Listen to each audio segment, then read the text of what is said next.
So I wrote this a couple days ago when I heard about this. My name's Nicole. Add me on Facebook. I need more Facebook friends. Nicole Marie Hilton. Add me. Okay. So I entitled this, Families Can Be Together Forever. And it happened not last year, but maybe last year. But it's pretty ridiculous. So I used to go to the temple and do sealings for the express purpose of finding my eternal mate. But I'll never admit that to anyone. You see, my older brother miraculously met his eternal companion across the altar at the Provo Temple. I'd like to think that right when their eyes met and hands touched, angels sang something from Handel. And lyrics from Saturday's Warrior danced like sugar plums through their heads. All dross and refuse resulting from failed dating through the long and lonely years was circumvented by an act of God. As a 28 single old maid or woman here at BYU, I was of the opinion that surely I, more than anyone else, was entitled to such divine intervention.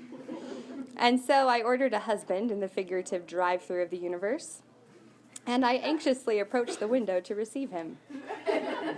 In addition to having a great job, being tall, attractive, and funny, he would, of course, have to be temple-going. And right when our eyes met across the altar, he would know, like myself, that we were meant to be together. A proposal right there in the sealing room would then follow. With his grandmother's ring, which he always kept in his pocket for such occasions.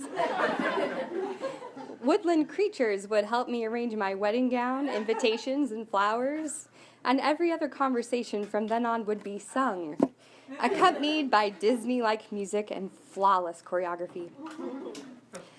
And so, I attended the temple for the umpteenth time and found myself in a sealing room amongst a mix of students and elderly.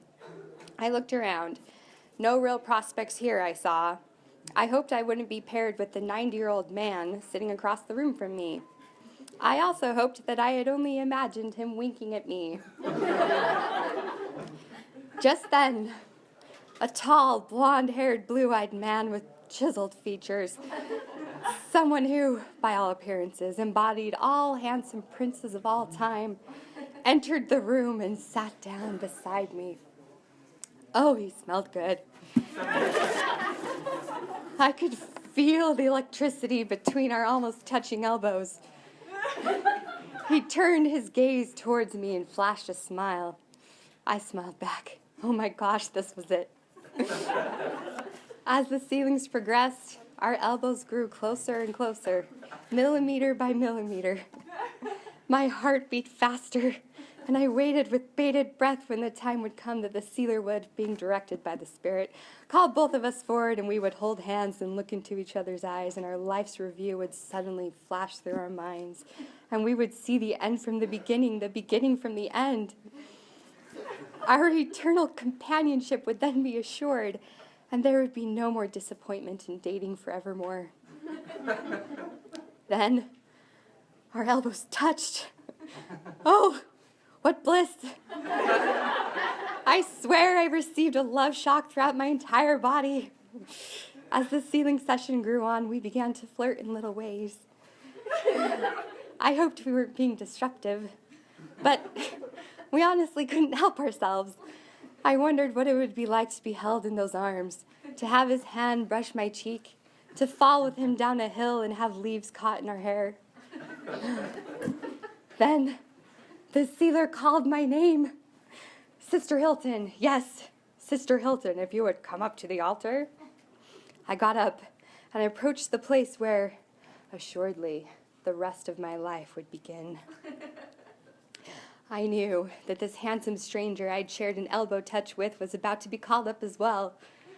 I knew this by some sixth sense which was functioning at its optimal level. I wondered what my new last name would be. And I awaited with eager interest the revelation. And, Brother Hilton, please will you come up and be with your wife? I looked around, confused. Brother Hilton? Wife? My handsome prince had begun to get up out of his chair. then paused halfway out of it and looked at me. My graceful, active kneeling turned clumsy, and I fell onto my knees with a jolt. My eyes grew big, and I looked back at him. He was staring from me to the sealer, hesitating. "What?" he said. "What?" I said. The sealer paused, confused. Handsome, whoever he was, completed his journey and knelt across from me. We're not married," he said to the sealer in explanation. "Who's your grandfather?" I asked. My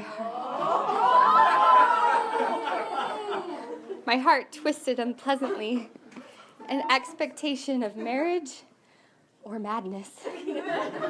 If the former, what happy coincidence. And if the latter, the symbolic gouging of our eyes from their sockets in true Greek tragedy style.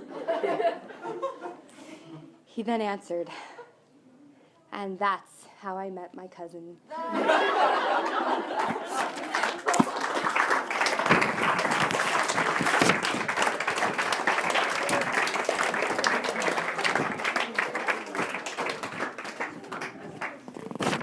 Hannah Dane.